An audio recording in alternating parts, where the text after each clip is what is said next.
Today's podcast is presented by Podgo. Hey, if you're a fellow podcaster, let me tell you about Podgo. Podgo is the easiest way for you to monetize your podcast. That's right. They're providing podcasters with a flat rate for ad space, so you always know how much you get when you include an ad from Podgo. Apply today and become a member and immediately be connected with advertisers that fit your audience. That's podgo.co at podgo.co. And let them know the nerds sent you by adding our podcast, The Amazing Nerd Show, in the How Did You Hear About Podgo section of the application. Once again, that's podgo.co at podgo.co. Nerds, it's time to suit up and nerd up. Launching badass rockabilly track. Now calibrating mind link with birds. Time to save the world with some wrestling, video games, movies, horror, and more.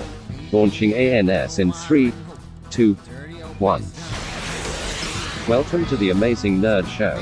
Hey, this is Christian. Hey, this is Damon. And this is The Amazing Nerd Show. All right, on this week's show, we're breaking down the first episode of The Falcon and the Winter Soldier, and we're also reviewing the second season of M. Night Shyamalan's Servant. That's right, and we're also reviewing the last stop on the road to WrestleMania, Fastlane. But before we move on, I just wanted to give you guys a friendly reminder that me and Damon do record these over Zoom, so occasionally there are going to be technical difficulties here and there, but I do try to clear them up in the editing process as much as possible. And also, make sure to subscribe to us on your favorite podcast platform. And while you're at it, give us a 5-star review and DM us a screenshot. Not only will we read it on the show, but we'll send you some amazing Nerd Show swag. All right, this week we got a review from E-Rock the Red saying fun and informative. These guys are super knowledgeable, have a great dynamic together, and make for a fun listen.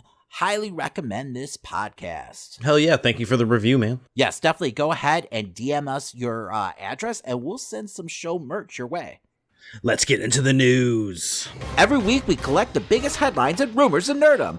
We're not mild-mannered reporters, we're mere podcasters with opinions.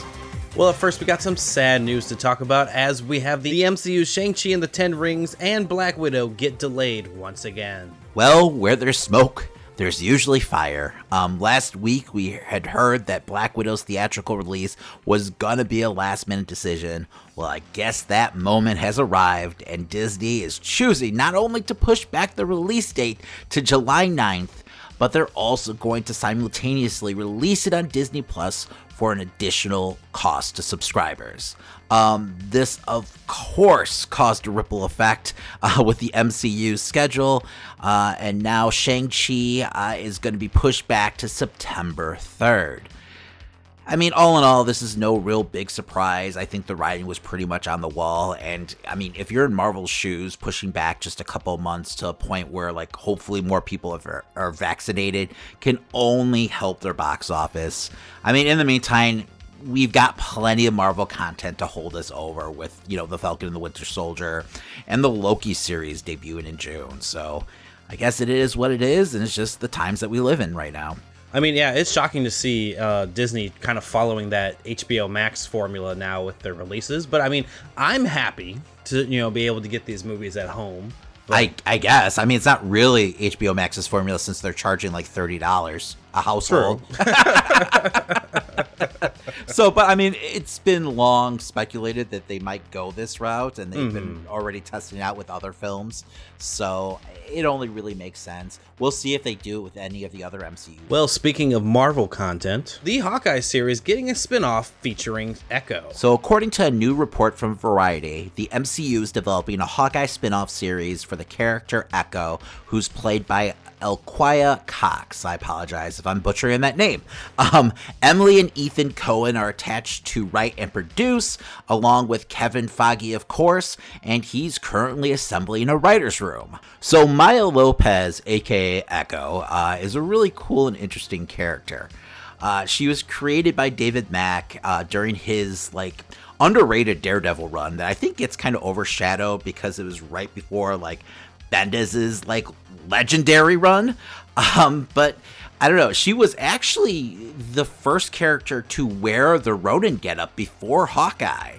and she was one of the initial characters, like part of like Bendis's game-changing New Avengers team. She's a master of martial arts who happens to be deaf. She has this like photographic like reflex thing going for her, to a degree, kind of like Taskmaster, where she's able to like mimic other characters' fighting styles and physical movements. I believe the last time I saw the character was in the pages of like Captain Marvel's like most current run. So she's got like strong ties with the Marvel Universe across the board. It'll be interesting to see her role in the Hawkeye series. I'm wondering if they're going to explore the Ronin storyline that connects both her and Hawkeye. I'm excited just to see this character. I think she's just really underutilized in the comics, and it's awesome that she's getting a chance like at the spotlight with her own series. All right, up next, director of Promising Young Woman Emerald Fennell, reportedly writing for Zatanna film. So we heard last week in a story that Zatanna, was getting a series. But I would think both of these stories are kind of one and the same. So apparently Zatanna is actually getting a film, especially since both stories has like J.J. Abrams attached as producer. But yes, so Variety's reporting that newly Oscar-nominated director Emerald Fennell, and if you haven't seen Promising Young Woman, definitely go check it out. It's fantastic. Will be writing the script for the Zatanna film. We know JJ is also developing a Justice League Dark series. I'm gonna assume that, Zatanna is gonna be part of that also, since she's like one of DC's like most powerful like sorcerers. And she's usually traditionally part of that team. She's a real popular character for DC. I know my daughter loves her in the DC Superhero Girl series. So it only really makes sense for DC to like want to do something with her on the live action end of things. She's got like a really like interesting backstory that I think would lead to a great film. Yeah, I mean, it would be a complete missed opportunity if they didn't take, Zatanna and make her, a big star on her own series as well. There's tons to go with that character. I definitely think if done right, you're looking at another almost Harley situation with marketability of the character. Well, we also got some DC Films casting news. So The Hollywood Reporter is bringing us news that Pierce Brosnan will be playing Dr. Fate in the upcoming Black Adam film. Donning the golden helmet, Brosnan will be playing the Kent Nelson version of the character, the original Dr. Fate. Just like Zatanna, Dr. Fate is one of DC's like most powerful mystical characters. He'll be joining his fellow Justice Society members that have already been cast. We know as of right now that Atom Smasher's in the film, played by Noah Ciento.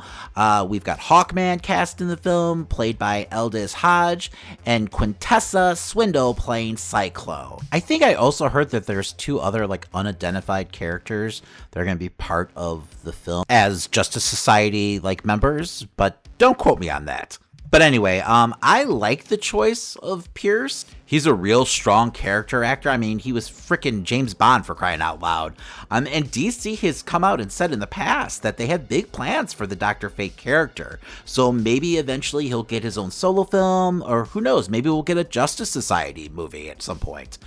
Black Adam doesn't currently have a release date, but it is rumored to start filming in April. So it's definitely on its way. Yeah, it took me a moment to, I think, let this sink in, but I definitely think Pierce Brosnan will be a great choice for the role. I definitely thought, I guess my mind was stuck on maybe like a Mads Mikkelsen type to play Dr. Fate, but, I think Pierce Brosnan would be perfect for it in the end, so it's fine with me.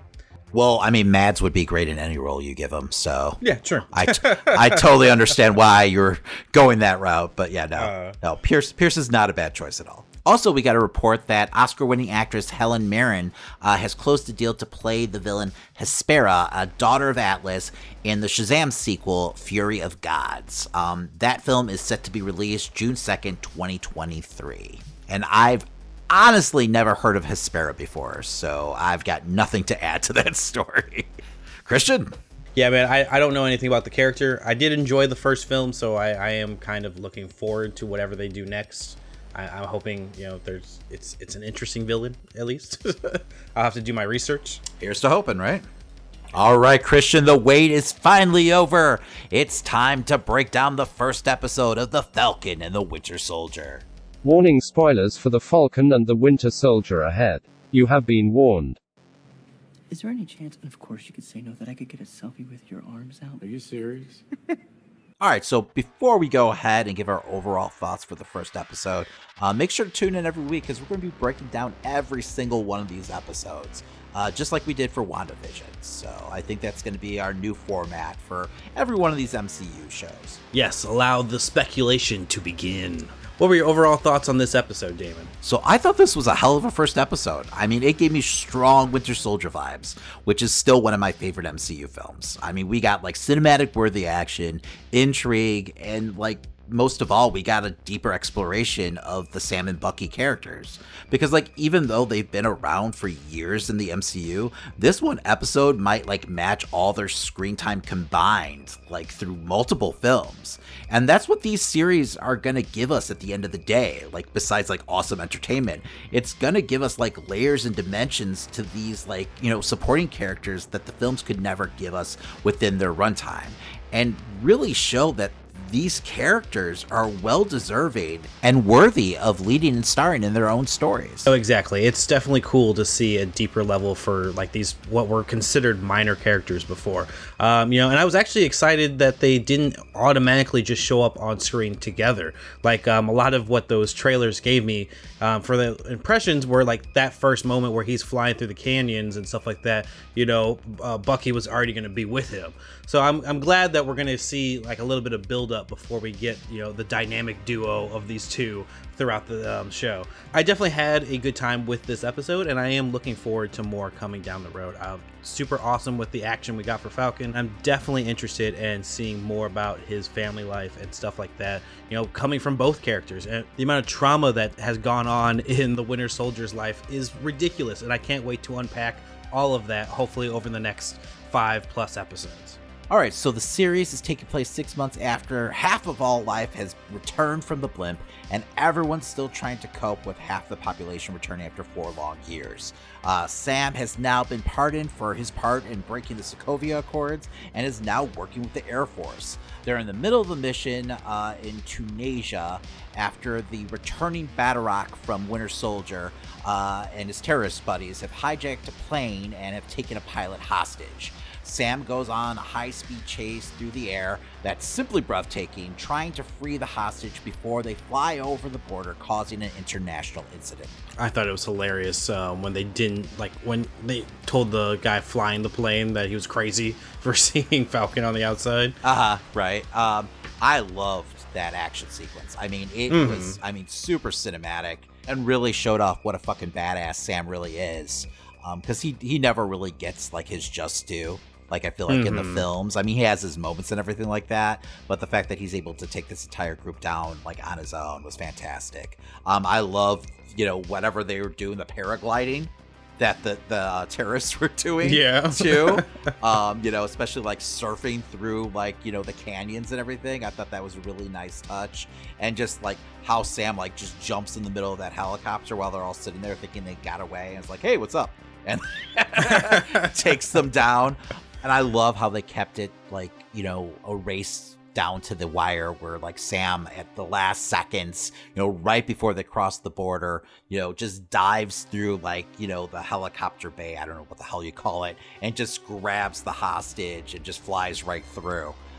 Just a really, really nice touch, and just sets the perfect tone for the action in this series. They also did a really great job of showing, like, how important Red Wing is, for what Sam does, as this drone. I mean, in the comics, it's an actual fucking bird. That Sam has this, like, mysterious, like, psychic link to, where he can actually, like, see through the bird's eyes. I much prefer, this version of the story.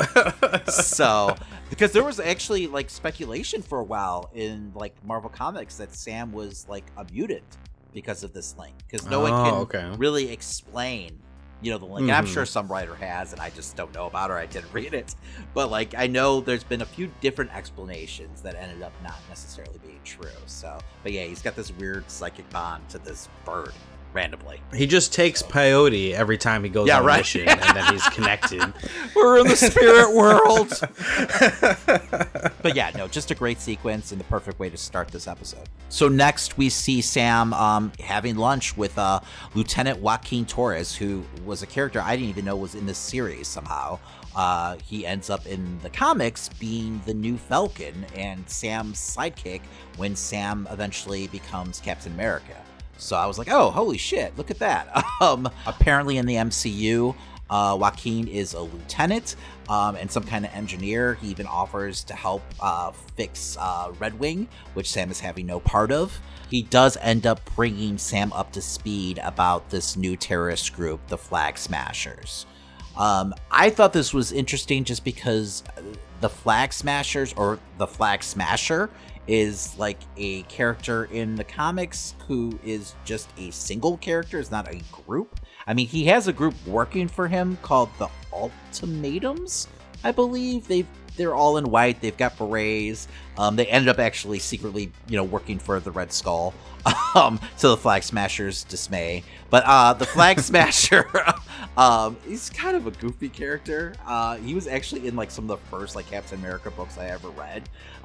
He basically is against like nationalism, where he doesn't believe in borders. He believes we should all be united as a people and not worry and live underneath flags. And that, though, those flags are what causes so many wars. So, I mean, idealistically, it makes sense. But the problem is he's a fucking terrorist and he blows things up to, like, make his points. And it seems to be more the same with this group. So it seems like they took that character and just, made it into a whole, like, organization.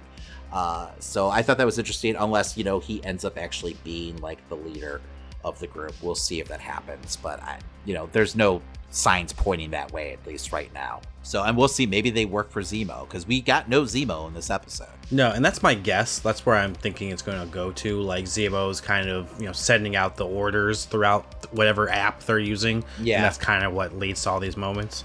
What a world we live in. They're using an app. That's hilarious. And then, like, Torres has some kind of app where he can see, like, their symbol. Can you explain this to me? He was explaining, like, they leave their mark using AR on different places. Well, that's convenient. Yeah, I don't... Why would you want to... Why they do it? Yeah. It's like a weird, like, terrorist version of Pokemon Go. Yeah. Like, I don't get it. And why would you want clues? Spray paint is easily available. Yeah. Whatever.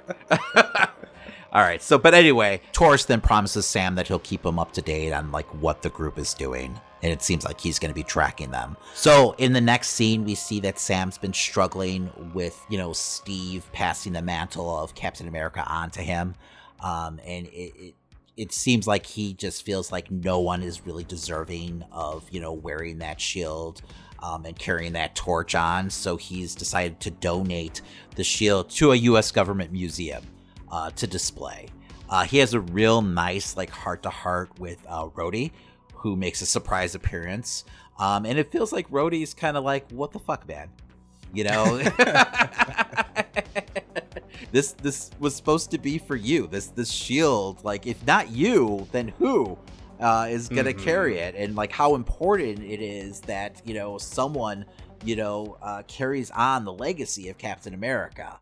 So, he doesn't really, like, bust his chops, but you could tell, that was the undertone of the conversation, and I'm sure they're gonna have a talk again at some point. Yes. So and hopefully we get some War Machine action too. So, and Rhodey's dealing with some major shit too, because he just lost his best friend also. So I mean, it was a nice parallel going on there between the two. It was a very well worded scene, though, his speech beforehand, because it made it seem like maybe he's taking up the mantle, and then at the last moment, he really showed that he was giving it away. I definitely appreciated the writing in that scene. Yeah, no, definitely. So up next, we meet up with Bucky. He's also been pardoned somehow. We get to experience one of Bucky's nightmares. He's reliving a moment as the Winter Soldier where an assassination attempt goes awry and he ends up having to kill innocent civilians. He wakes up. He's obviously haunted. He's obviously seriously traumatized. But the U.S. government's like, oh, no, you're good enough. You're pardoned. I was like, okay. Like, I mean, I guess this is the same government just like that let Wanda just walk off, after Westview. But come on, he'd be in some kind of like military facility, like under like lock and key. Like they would be keeping an eye on him 24/7. So, legal or not legal, there's no way they're letting this like ticking time bomb walk around and who could just go on a killing spree like at the whisper of some like magical fucking password. So I don't know. I love that people were like bumping up against like Sam getting alone or not getting alone in this episode, but like no one mentions that they just let Bucky walk around free. But it is what it is. But I guess one of the stipulations that they put on him was that he needs to like attend government mandated therapy. I love the back and forth between like him and his therapist. I thought that was really well done, and you really got to get some kind of insight on like, what Bucky's dealing with and everything. Just the fact that he remembers all the murders that he's actually committed now. I can't imagine like the trauma that he's suffering through. I love the idea of the list where he's trying to like kind of make amends and also like, help like track down some of these other agents that he's worked with in the past. I thought that was really cool. Yeah, it was definitely interesting seeing the list of names. There's some random Easter eggs towards like people he's worked with or comic book writers and stuff like that. But the most important one was, of course, Baron Zemo being on the list. Funny enough, I'm surprised, there wasn't some weird plan from Hayward to like try and reactivate the Winter Soldier, but for the sword. No, that makes sense. With how he was. Like I said, like there's no way he wouldn't be under lock and key right now. Like if the government got their hands on him, they would definitely try to reprogram him for like their own bidding. So don't trust the man. I love that, he has a list of people too that he's trying to make amends with. And one of them is, the father of, one of his victims. So, that he's befriended him and, it seems like he's like, kind of watching over him and everything like that. We'll see if he like admits to, actually murdering his son. Because it seems like at one point during this episode, he was about to, and then, he ends up walking away. So... Yes. So then we catch up with Sam, who's going through some real, family drama. His sister Sarah's been struggling with their fishing business. She's going to be forced to sell the family boat. Sam is just not having it. He wants to help his sister out and like co-sign on a loan for her, to, keep the family business going. So then we, go to the bank and we see Sam like, sitting there with his sister, and right away the loan officer ends up recognizing Sam and, starts to fanboy out. But then we soon realize that doesn't mean shit. They're not getting a fucking loan. Regardless of him being a fucking Avenger or not. We find out that, Sam doesn't have any credit since he's been, gone for 4 years. He's been basically dead. And I mean, if you think about it, before that, he was a fucking war criminal.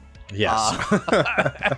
So I didn't really have an issue with this. A lot of people did. And I understand like the social commentary aspect that they're going for here. I mean, yeah, can Sam probably go work a few Comic-Cons and, make the money that he needs to like, finance this like company for his sister? Probably. But I don't know. I mean, maybe they don't have Comic-Cons in the MCU. I don't know. I mean, but still, like I said, I understand what they're going for here. And I feel like it's going to be kind of like a subcontext for this entire, series, which makes sense since we're on like Sam's journey to eventually, picking up that shield and becoming Captain America. Also, like Sam being broke is such a fucking Marvel trope, and I don't mean that in like a negative way, because like Marvel always has their characters grounded with like real world problems, just to make them feel more like relatable. I know like there was even a time where like Steve Rogers had like a side job as like a comic book artist to make ends meet. So I was fine with it, honestly. I also feel like there's probably another bank that would probably give him a loan if they shopped out a little bit further. Yeah, There's probably like a family bank or something out there that would give him some kind of loan. I'm sure, and I'm guessing like Pride is probably part of it also.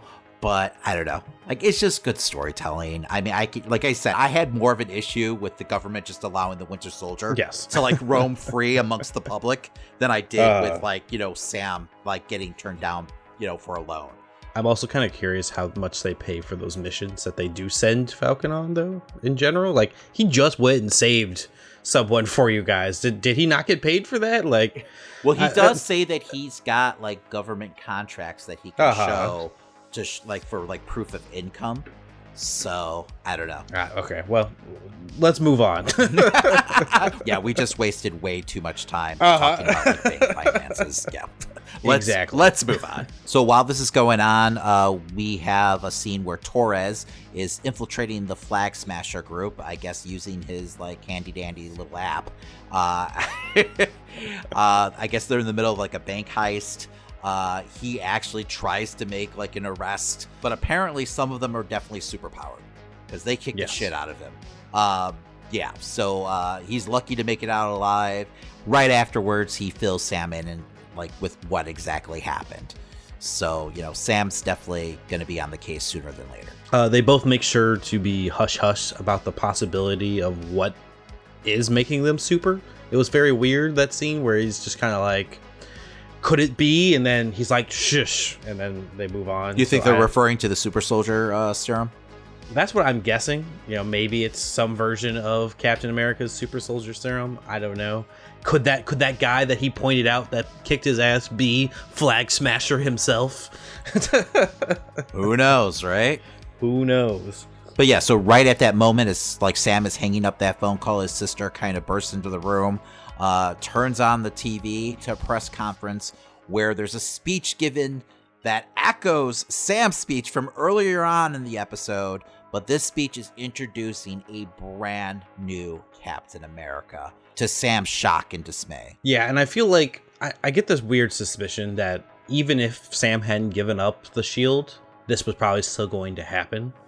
Like, that's just kind of how I felt about that scene in general. Told you, man, you can't trust the man. I'm surprised they didn't try to make Bucky the fucking new Captain America. Honestly. And Bucky does become Captain America in the book before Sam, but that's besides the fact. Completely different storyline. We know just, from, being avid comic book readers that this is John Walker, who is currently the U.S. agent. He did take over the Shield for a period of time as Captain America when Steve was disillusioned with the American government.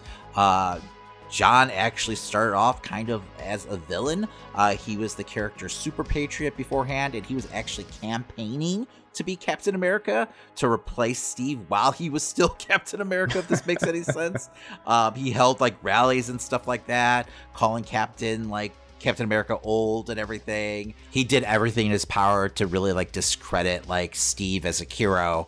In the long run, I believe Cap did defeat him, but then once Steve gave up the shield, the American government was quick to hand the shield over to John Walker as the new Captain America. And he was Captain America for a good 20 issues of the book. Oh, jeez. I didn't realize it was that long. He was running around as the captain, which is just the lamest fucking superhero identity. It's basically a Captain America uniform, just in black. It's what the U.S. agent is wearing currently. Mm-hmm. So, but yeah, it was pretty lame. I was like, come on, you're still Captain America. What are you doing, Steve? But I guess his other alias, Nomad, was taken at that point. So he couldn't go back to that. So that's what he chose. He just dyed his uniform black. Very goth of Steve at the time. At the tail end of Walker's run as Captain America, he ends up getting his parents killed when some of his former allies come back to haunt him. This puts him in a murderous rage. He ends up being stripped of, the mantle of Captain America, and it does eventually go back to Steve. He becomes U.S. agent though, and he's a hero to this day. He kind of rides the fence though. So, sounds like it. But yeah, he's a really interesting, complex character. We'll see how deep they really get into him and how much of the comic book lore they choose to use.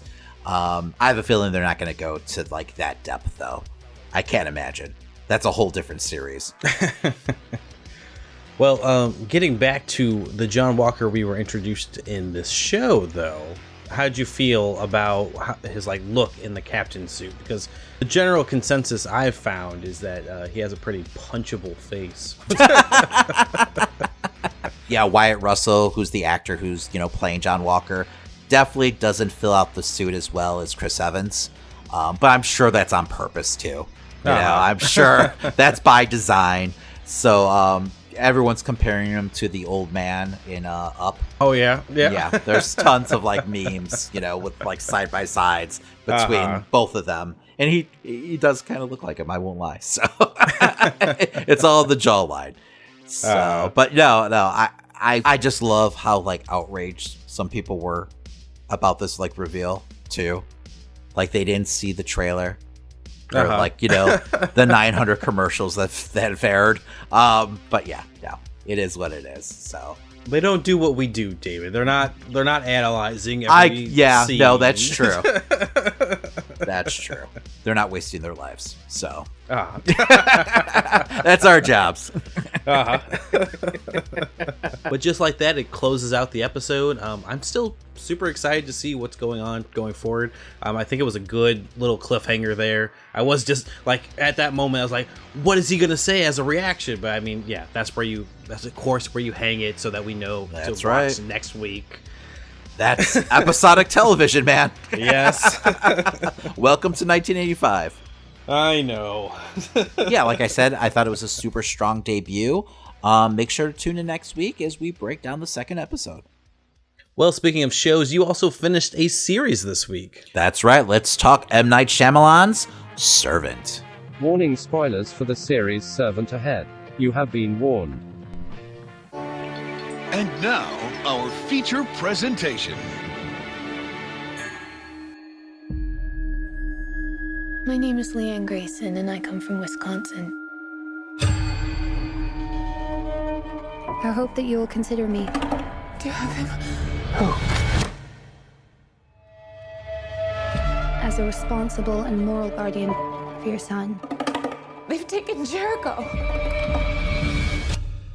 A Philadelphia couple is mourning after an unspeakable tragedy creates a rift in their marriage and opens the door for a mysterious force to enter their home. The show was written and created by Tony Basgallop and directed and executively produced by M. Night Shyamalan. The show stars Lauren Ambrose, Toby Kebbell, Nell Tiger Free, and Rupert Grint. So the first season of M. Night's Servant was just another chapter in the director's epic comeback over the past few years after some less than impressive entries of the past decade in the director's filmography. Along with films like Split and Glass, the first season of Servant proved that the director still has the ability to create beautiful, unforgettable head trips that challenge viewers to think outside the norms of Hollywood. So during the first season of the show, we're introduced to the Turners, who have recently lost their 13-week-old son Jericho. Dorothy, the mother, played by Lauren Ambrose, suffers a catatonic mental breakdown and is only brought back to a functioning state when she's given a therapeutic care doll, who she now believes to be her son Jericho. Everyone in her life is forced to play along with the hopes that she'll soon snap out of it and start to heal. They even go as far as to hire a nanny, Leanne, to watch the doll. But that's where the plot thickens as the doll comes to life with Leanne's arrival. The mystery of who and what the child is and how Leanne's involved sets up a tragic and twisted story that carries us to a fever pitch of a finale that sees Leanne kidnap Jericho, leaving the Turners mourning their son's loss once again. So we start off season 2 with more questions than answers, and I'm going to try to do this review as spoiler free as possible for those who have not seen the second season of the show yet. So tread lightly though, because I will give a few little plot points away. The season is all about the frantic search for Leanne and Jericho, and for every twist and turn, there's a twist and turn. The suspense is a real driving force throughout each one of the episodes as we watch the Turners and their coked out of his mind brother-in-law Julian, played by the simply amazing Rupert Grint, completely just unravel.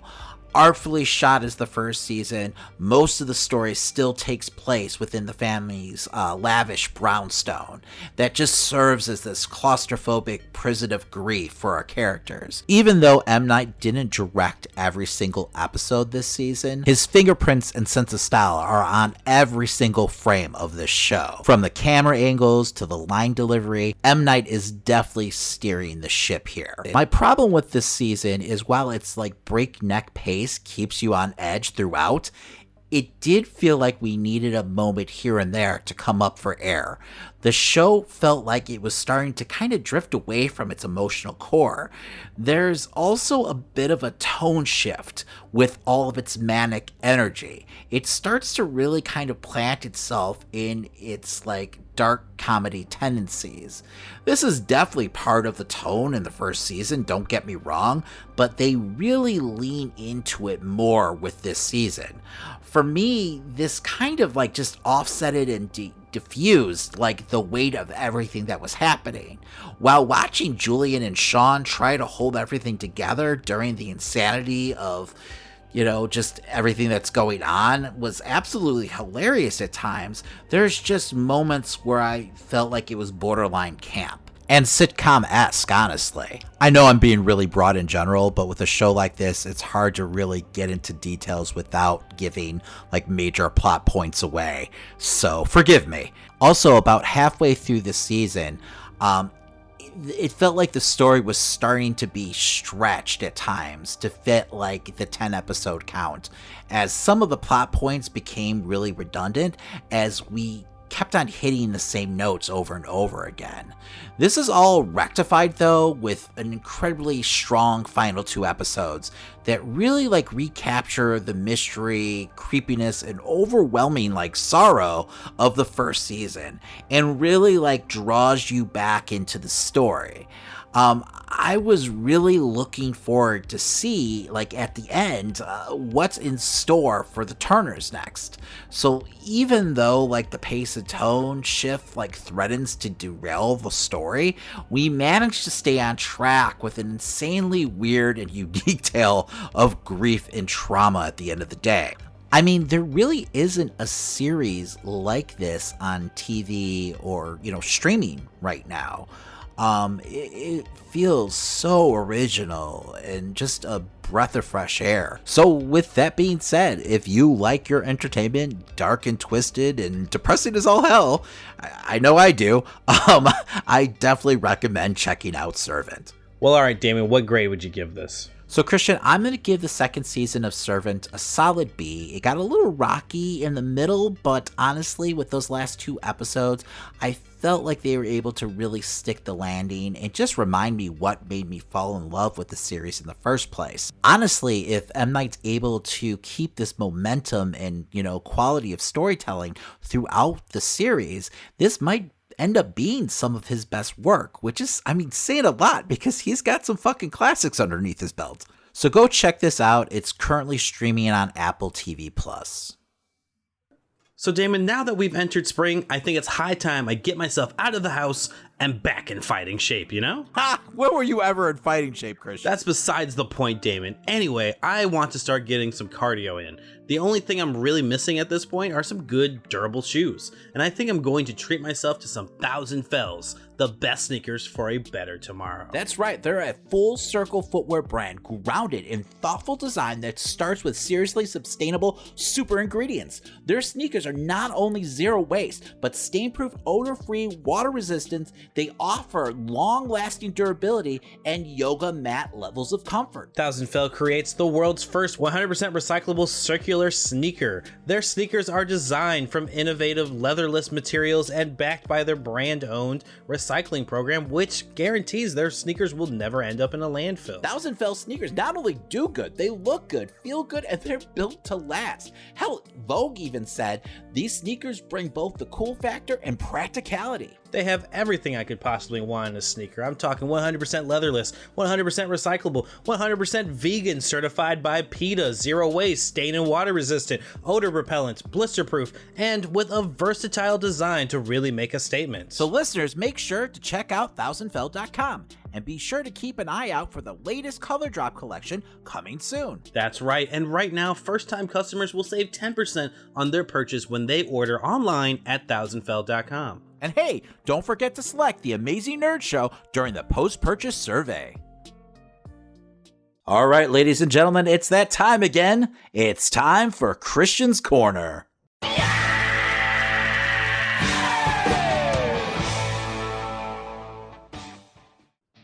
Alright, starting off Christian's Quarter, this last week in gaming, we got some updates on the next Resident Evil game, Resident Evil Village. We got the PC requirements and recommendations for this entry, plus a beta for its multiplayer counterpart, Reverse. Back in January, Capcom put on a Resident Evil showcase that showed off a pretty impressive looking game, and with that comes some high recommendations for graphical performance for PC players.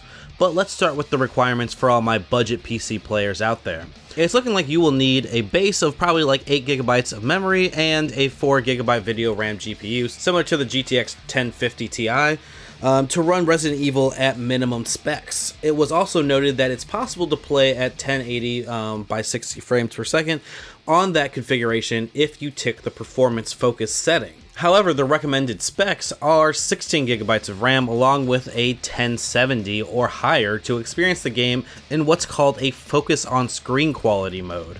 And of course, if you're looking to have, that sweet ray tracing, you're of course going to need a card with RTX on. 3070 owners will be able to reach 4K by 60 frames per second. Alright, now that I'm done speaking in foreign tongues for you non-PC players, another Resident Evil experience that was also announced at that same showcase event I mentioned earlier was Reverse. It's a multiplayer experience putting you in the shoes of your favorite characters of the franchise, along with some dastardly bioweapons. It's getting a beta this April for all consoles except for Switch, of course, and it will be also available on PC. The beta begins April 7th at 11 p.m. Pacific Standard Time and goes until April 10th at 11 p.m. You'll also be able to preload it as well starting April 5th. There was also an exciting announcement made this week regarding Ghost of Tsushima, as it will now be getting a film version that is getting helmed by the director of John Wick, Chad Stahelski. Sucker Punch Productions, who created the game, will serve as executive producers working alongside Chad Stahelski's company 8711 Entertainment. Ghost of Tsushima is PlayStation's fastest selling first-party game, selling 2.4 million copies in its first 3 days. Proud to say that I was one of those millions, as that was actually the game I relaunched the Amazing Nerd Show's Twitch with.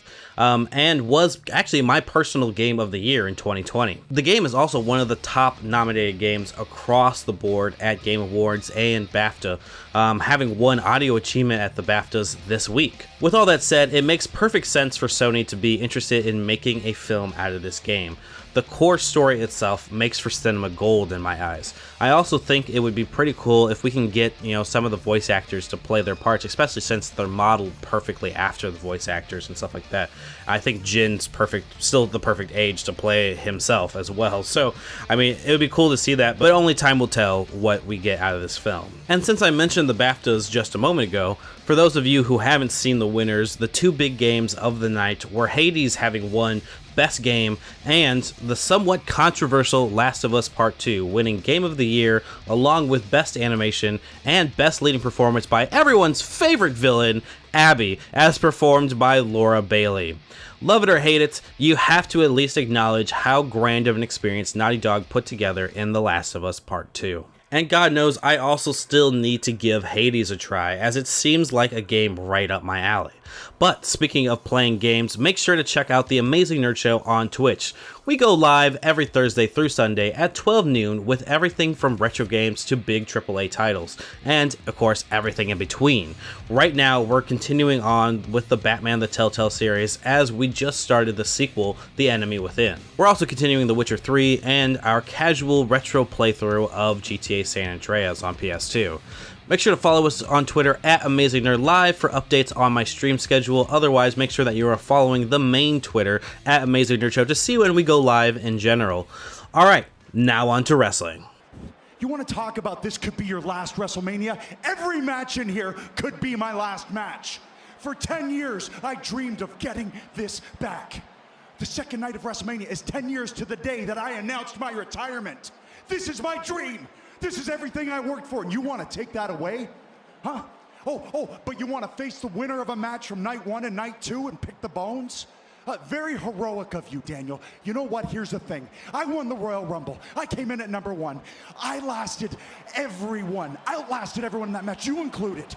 You lost twice to Roman Reigns, and I won the Royal Rumble. So here's the deal. You don't deserve the match at WrestleMania, you son of a bitch. Daniel Bryan, turn it off, and now Bryan. Christian, we're on the road to WrestleMania, but this past weekend we had a little detour, and that was WWE's Fastlane. So, Christian, we're a little crunched for time this week, so we're going to jump right into it. Did you see the pre-show? No, I did not see it, but I heard Riddle, defeated Mustafa Ali. Congrats. And that seemed to be the end of Retribution, as the whole unit turned on Mustafa Ali after he's been berating them for weeks. We'll see what that means for their futures, though, because on Monday, they were nowhere to be found. So It might be back to NXT. Hopefully they get to keep their jobs, because this shitty fucking gimmick was definitely not their fault. So we'll see, though. I guess I thought the worst fate would have been they had to continue on without Mustafa Ali. That was just them kicking him out and then having to continue on. Well, I wouldn't be surprised if they kept Mace and T-Bar as a tag team, with the stupid masks. But I'm really hoping the rest of the unit can go back to just being themselves, honestly, and get a fresh start. Because this whole fucking gimmick was the shits. All right. First up on the card, we had Nia Jax and Shayna Baszler, with Reginald, of course, defeating Bianca Belair and Sasha Banks. So, yes, we got Sasha's full heel turn here, but it's been pretty telegraphed for the last month or so. Although I'll even argue that she's never really even turned full face. After the whole, Bayley feud, it seems like she's just been kind of herself, So, but I mean, it is what it is. It only makes sense for the dynamic of the match to have Sasha as a heel. And I feel like she just works better as a heel in general. I will say this match was much better than the match that we got last pay-per-view. I believe at Elimination Chamber, correct? Yes. Everyone, worked hard in this match. I thought the angle went off smoothly. I don't know. It was a well-performed match, I will say.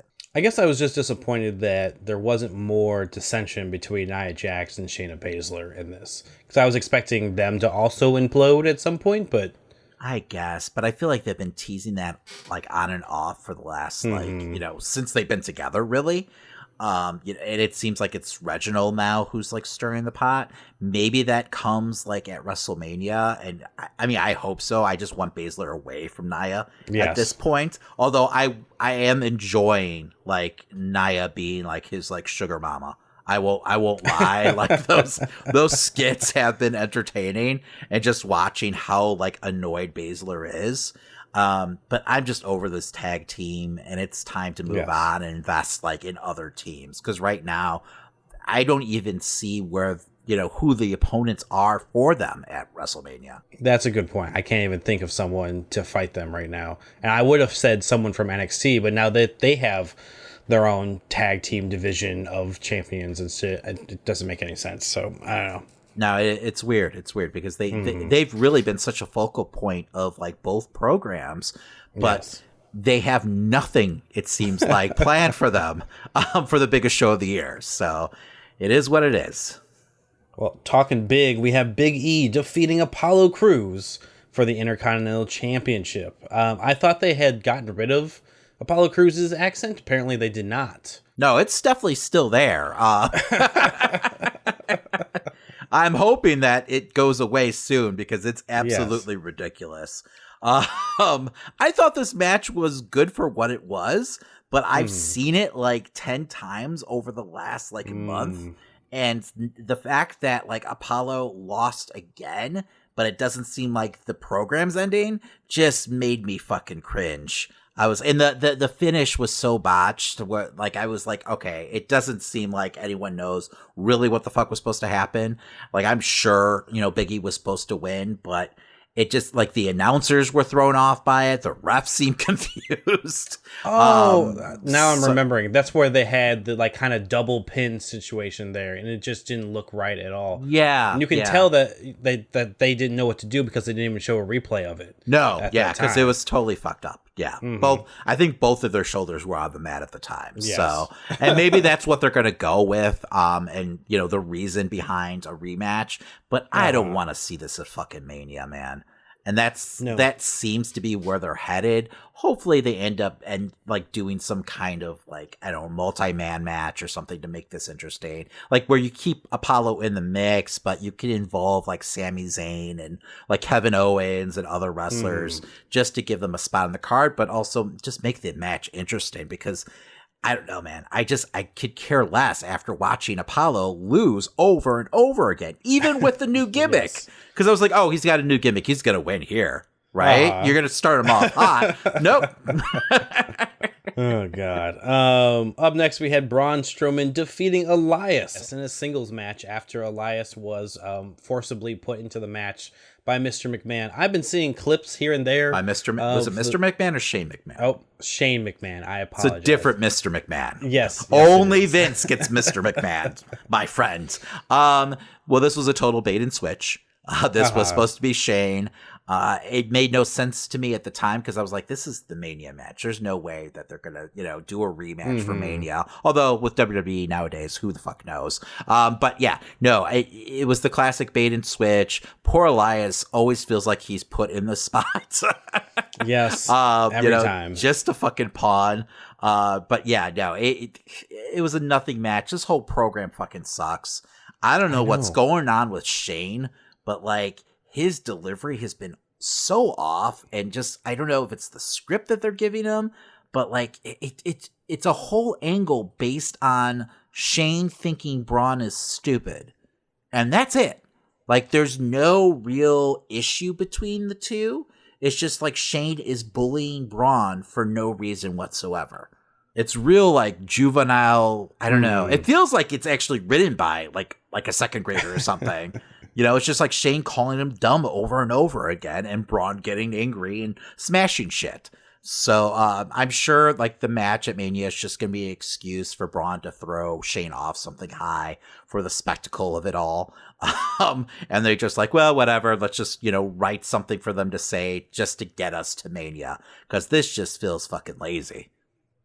It's nuts. I mean, what I've seen from the clips online and stuff that they've shown of this feud, I have to agree. It just looks so childish and stupid. It feels like Shane's like lost confidence on the mic or something too.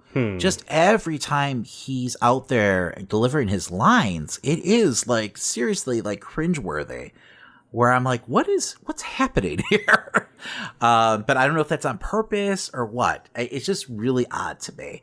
So, but yeah, this was a nothing match. Braun, of course, went over, and then we got a rematch of this match, of course, on Raw, and it was basically the same results. It just set up the match for Braun and Shane at Mania.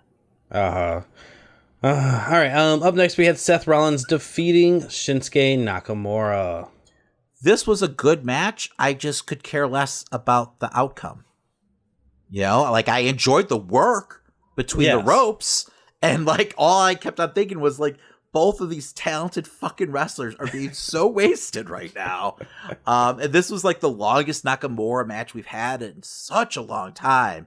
And it just made me want, Nakamura of old back. And it reminded me at the same time, like how fucking ultra talented Seth is when he's not like working this stupid fucking gimmick.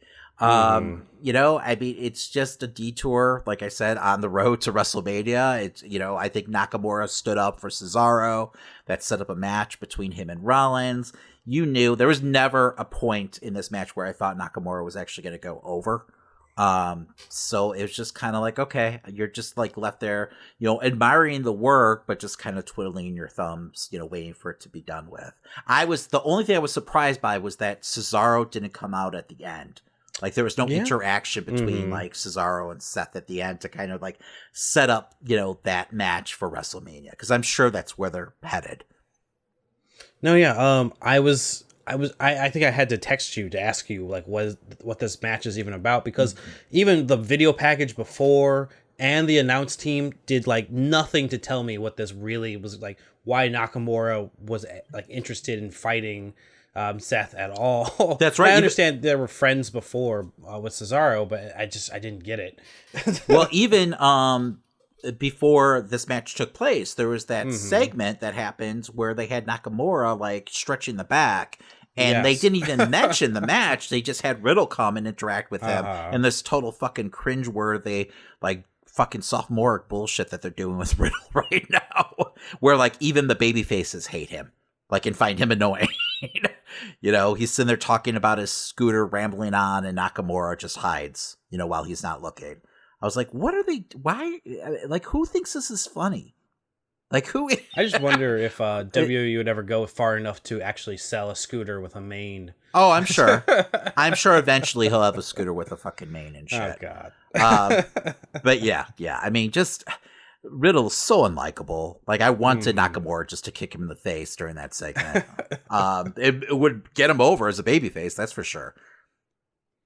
Up next, we had Drew McIntyre defeating Sheamus in a no-holds-barred match. This was a banger. I really enjoyed it. Just two big guys beating the shit out of each other. The only problem is we've seen this like twice before. So I really wish it was like the first time we got to see these guys, in the ring together, for this like mini program that they're doing. But it is what it is, because that just seems to be like Raw's MO now. Like, give us rematch after rematch after rematch. And it's not like they don't have like 1,000 guys on the roster, so it makes no sense. But this feud just felt like, kind of like a TV thing to do to like hold the guys over until, Mania. But I enjoyed the match itself. I think it was one of the highlights of the night.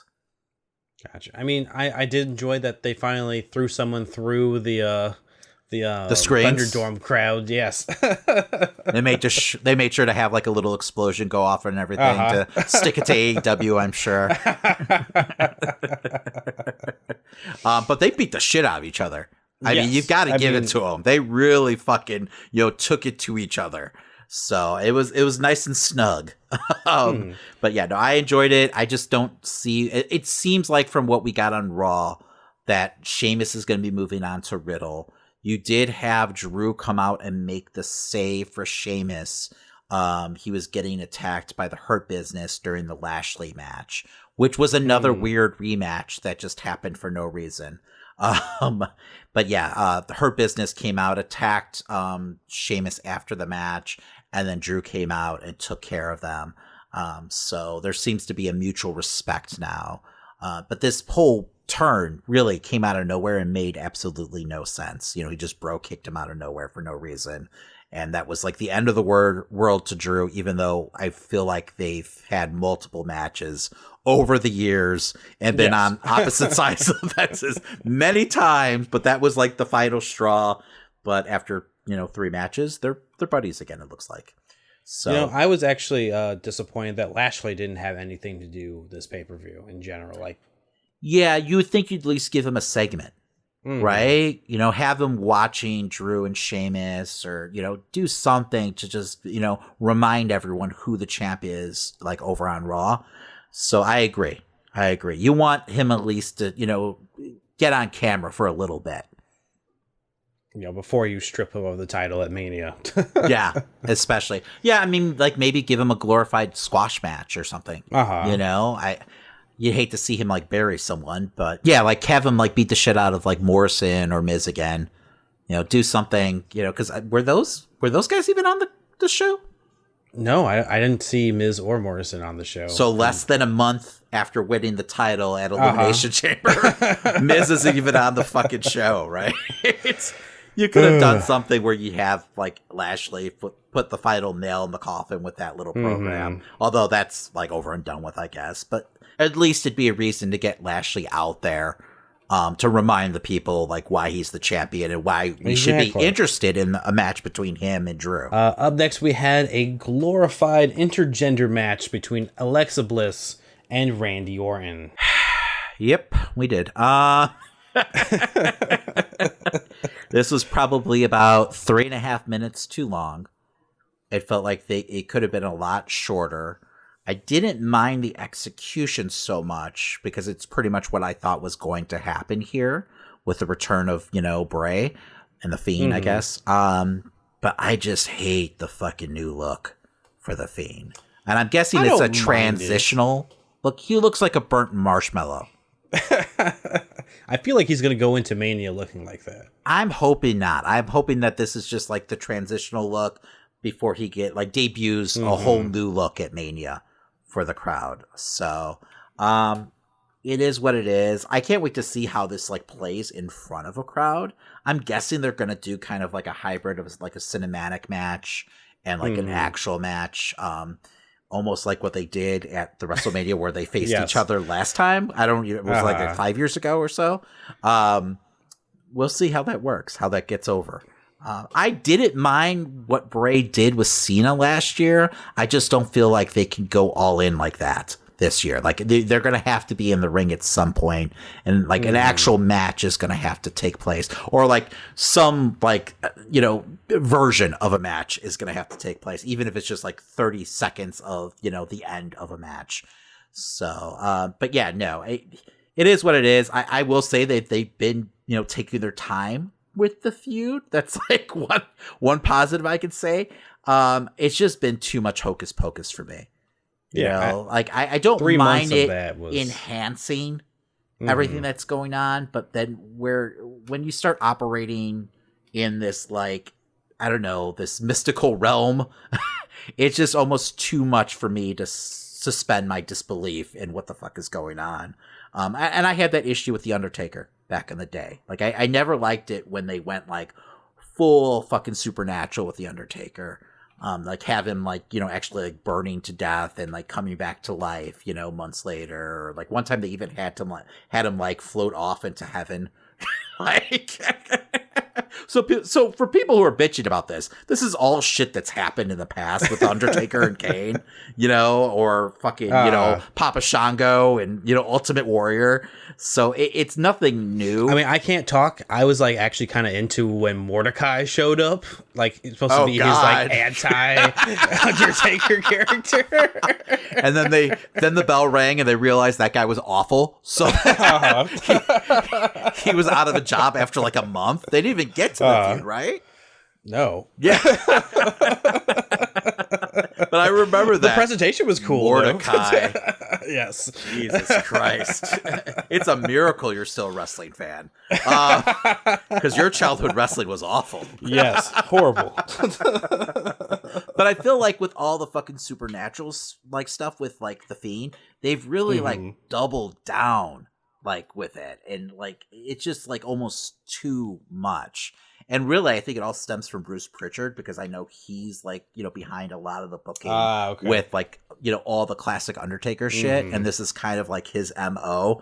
And I feel like he's just having a field day. He just needs to go and direct his own horror movie or something. As a horror movie fan, I appreciate it to a certain extent, but it's just too much for, wrestling. Now, this might be a stretch, but Randy Orton's wife did send a tweet out, antagonizing Alexa Bliss, and I was like, is there a chance that it could be Randy Orton and his wife versus Alexa Bliss and the Fiend? I hope not. Because she's not a worker, so why add another combustible element into that match?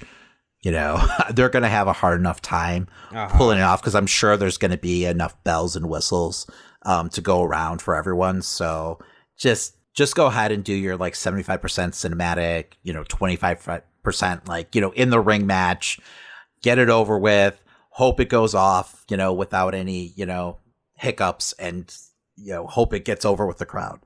Because they haven't done this shit, that much in front of the crowd. As far as they've been, going lately, I don't know if it's going to work with the live audience, Randy puking up, black tar and shit like that.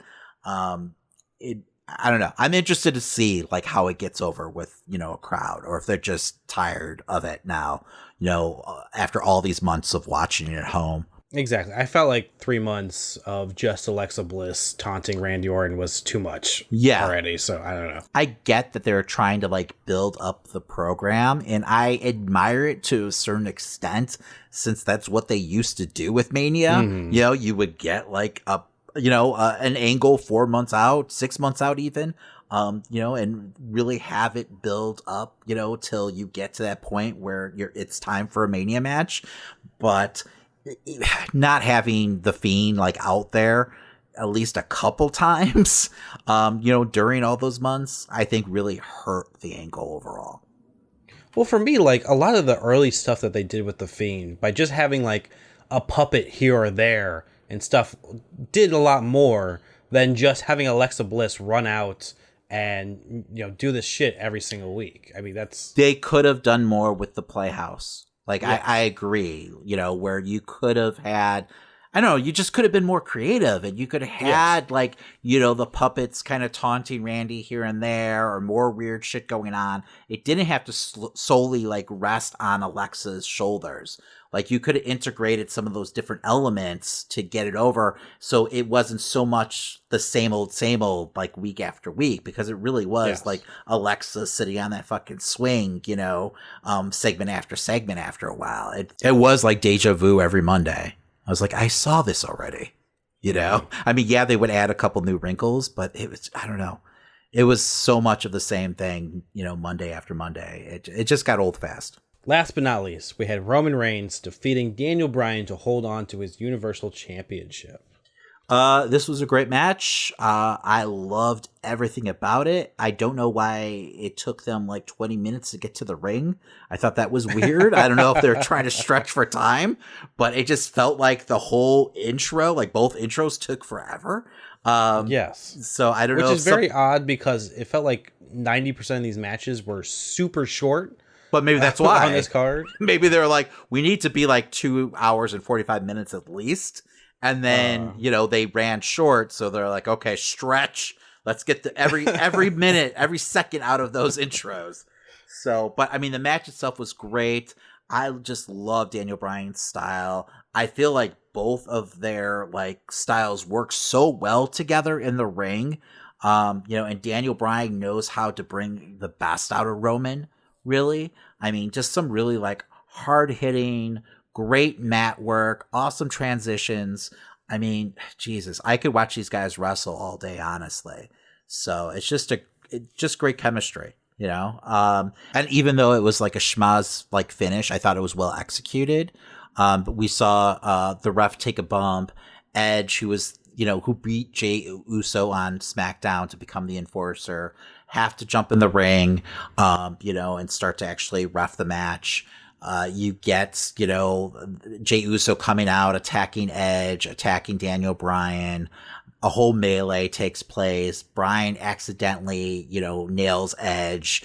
He's down and out. Then you have Bryan, put Roman in the yes lock, and you actually see Roman tap out, which I think is the first time I've seen Roman tap out, at least, since since he went solo. I'm not sure if he ever tapped out when he was part of the Shield, but, as a solo act, I think this is really the first time I've seen Roman tap out. I love how subtle it was too. He was even too pig-headed to even acknowledge, giving up, so he could deny it maybe later on. But yeah, no. And then we have Edge lose his cool, take the chair to Bryan, take the chair to Roman, throw a little hissy fit in the ring, and then leave, totally frustrated with himself in the situation.